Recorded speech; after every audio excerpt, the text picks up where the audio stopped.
Oke ya, sebenarnya kalau apa mereka itu udah lama ya.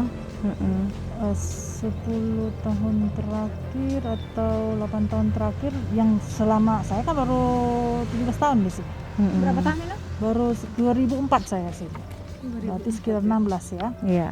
Nah, di situ kita kan karena baru pindah ya 3 tahun, apalagi saya kan berkegiatan di Pulau Tau. Jarang di sini, cuman karena ada karyawan kita memantau-mantau ini aja. Oh, ini Tapi- tinggal di Pulau Tahu. Enggak, saya di sini tinggal, Iya. cuman di sana kan ada restonya dulu. So waktu masih aktif lah saya bilang. Ini kan 3 tahun terakhir ini aja yang Kurangnya tentu ya. enggak, ini karena memang nggak ada tamu, ya kan. Nah lagi pula ya mungkin nyebrang ya, umur saya juga udah berapa, nyebrang kan mesti naik boat. Ya risiko tinggi gitulah ya, apalagi sejak tenggelam. Kapal sinar bangun ya tante. Iya, Saya mengeri nggak juga. takut, ternyata Iya, danau iya. ini dalam kan gitu. Perasaan saya paling dalam-dalamnya 2-3, karena kadang kita lihat ke bawah juga kan kelihatan dasarnya gitu kan, ternyata kan ada tempat-tempat tertentu yang dalam sampai ya inilah sampai 500 meter. Siapa nyangka kan?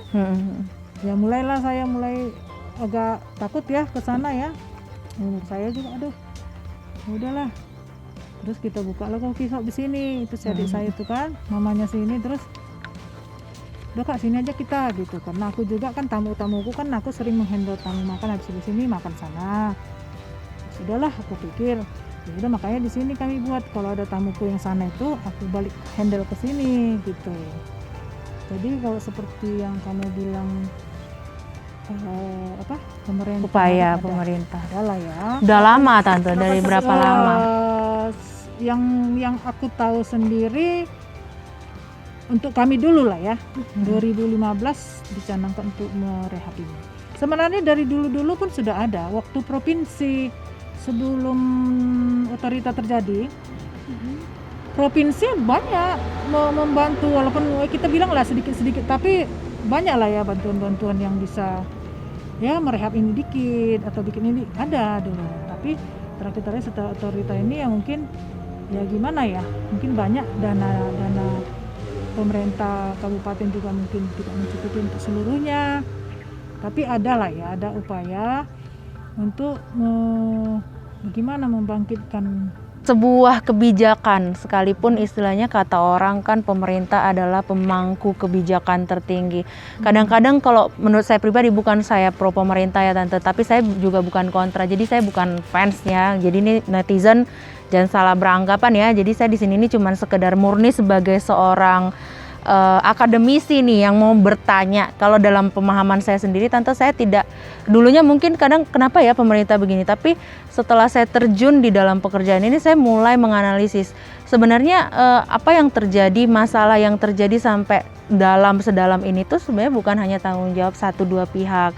Kita ini semua bertanggung jawab terhadap apa yang terjadi dalam lingkungan kita sendiri. Katakanlah paling kecil lingkupnya adalah lingkungan tempat tinggal kita lah, satu desa, satu kecamatan. Nah begitu tante. Misalnya pertanyaan saya adalah kira-kira nih sebagai penduduk desa kecamatan Simanindo, apa saran yang tante bisa berikan untuk seluruhnya? Artinya kami sebagai akademisi, mahasiswa, kemudian investor, mana tahu ada yang berniat gitu tante, setelah kita publish nih ada yang pengen invest juga. Nah untuk investor, pemerintah, kemudian yang terakhir itu adalah penduduk lokalnya sendiri tante. Kira-kira untuk 4 segmen ini apa saran yang bisa tante lakukan supaya kalaupun memang harapannya bisa berkembang ya tante, kita bisa kembali memugar supaya budaya ini tetap terjaga gitu, bisa kita wariskan kepada anak cucu. Tapi setidaknya pun itu tidak terwujud, saran apa nih yang bisa tante berikan supaya yang sisanya ini yang masih ada ini tuh masih bisa dijaga gitu? Ya kalau saran saya ya ini ya, kita kalau bukan kita Siapa lagi? Batak, suku Batak, siapa lagi? Kalau bisa kita pertahankan, ya kita pertahankan. Kalau tidak bisa dipertahankan, oke kita cari solusi. Solusinya apa? Kita cari investor. Kita hubungi pemerintah. Karena kan gini ya, mungkin ada yang punya rumah Batak, karena sekarang banyak orang teman-teman termasuk dia minta cariin rumah Batak lah, padahal dia bukan penduduk sini. Kenapa?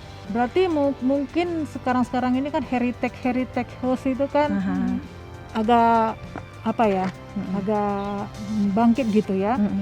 Nah mungkin ada niat, tapi mungkin yang punya rumah nggak punya uang untuk mempertahankan. Ya seperti itu, kembali lagi kita bilang masalah modal. Ganti ini, dia nggak bikin ijut lagi, karena nggak punya uang dan perawatannya juga sulit. Kalau seng mungkin ya sudah, seng mungkin berapa puluh tahun masih bisa, gitu kan. Nah, jadi ya itu harapan saya seperti itu. Dan juga pemerintah, ya walaupun kadang kan namanya juga pemerintah, birokrasinya kan, itu yang paling apa, birokrasinya kan tinggi kali. Masalah birokrasi ya, birokrasi. Tante ya. Mungkin di sini kita lolos, nanti di sana. Kalau untuk penduduk lokal dan kami sebagai akademisi sendiri, saran yang atau pesan yang mau Tante sampaikan, barangkali nanti ini pasti akan kami publish juga dan kami pertanggungjawabkan di depan akademisi yang lain, Tante. Nah, kira-kira kalau selain kami gitu, kira-kira pesan yang mau Tante sampaikan secara umum ke peneliti-peneliti di seluruh Indonesia. Siapa tahu nanti ada yang datang, Tante, dari Jogja, dari Bandung, dari UI, Jakarta gitu ya. Ya harapan kita pertama-tama, mereka kan udah sampai sini, mereka penelitian, punya hasil penelitian. Tentu kan kalau mereka ada penelitian di sini kan mereka harus uraikan lah ya, itu teknis teorinya. Iya. Gimana teknisnya ya? Oke lah, marilah kita ke lapangan. Apa yang bisa dibuat mahasiswa? Pertama, kemudian kita mempromosikan ini saja pun kita sudah senang. Kalau memang mereka nggak bisa, tapi ya itulah gimana caranya lah. Kayak mahasiswa yang datang sini ya istilahnya bukan karena dia peneliti, ya sudah, yang penting selesai penelitianku. Udah selesai sampai situ aja kan. Ya udah dibukukan, selesai. Simpan di perpustakaan, selesai, nggak ada realita, nggak ada gitu kan. Ya kalau bisa, kalau ada yang peneliti, coba cari dulu apa yang bisa diangkat dari sini. Kalau untuk penduduk lokalnya, Tante, sarannya apa nih buat menjaga budaya ini? Ya gimana ya, kalau bisa ya itu saya bilang, kita sebagai orang Batak ya kalau bisa mempertahankan satu. Kalau bisa yang punya uang, yang punya apa, yang sudah merantau, kembalilah. Kalau tidak bisa kembali ke sini, paling tidak meliriklah dulu apa yang bisa kami bantu. Jadi di luar sebelum terjadinya COVID ini, Tante, kira-kira menurut Tante dengan sumber daya yang ini aja, meningkat atau menurun sih pengunjung itu? Dan siapa yang paling banyak, yang lebih banyak minat itu dari lokal atau dari luar? Kalau yang paling banyak minat ya luar. Luar ya? Tapi setelah tahun itu yang Demon 98 ya? Ya 98 ya? Ya. 98 asli memang udah berputar, nggak seperti dulu lagi. Oke guys, sekian dulu pertemuan kita hari ini, dan karena hari juga udah sore, jadi satu hari ini tuh kita tutup video kegiatan kita sampai di sini. Kita lanjutkan besok hari. Jadi dari keterangan sekretaris dari Museum Huta Bolon ini, ternyata masih banyak guys yang harus kita perhatikan, masih banyak nilai-nilai budaya yang bukan hanya bisa kita eksplor, tapi kewajiban yang harus kita lakukan untuk menjaga nilai-nilai budaya kita, termasuk terkhusus ya kaum generasi muda di luar sana. Walaupun kita bekerja di luar, ingatlah kembali untuk membangun desa kita sendiri. Meskipun bukan diri kita untuk datang, kita tidak diminta untuk datang atau tidak diwajibkan untuk datang dan membangun negara kita, tapi minimal ada sedikit perhatian yang diberikan, sehingga kita juga bisa membantu pemerintah untuk meringankan tugas dan tanggung jawab mereka untuk menjaga nilai-nilai dan warisan-warisan budaya yang memang sangat nilainya itu tidak ternilai dengan uang gitu. Jadi harus kita jaga bersama.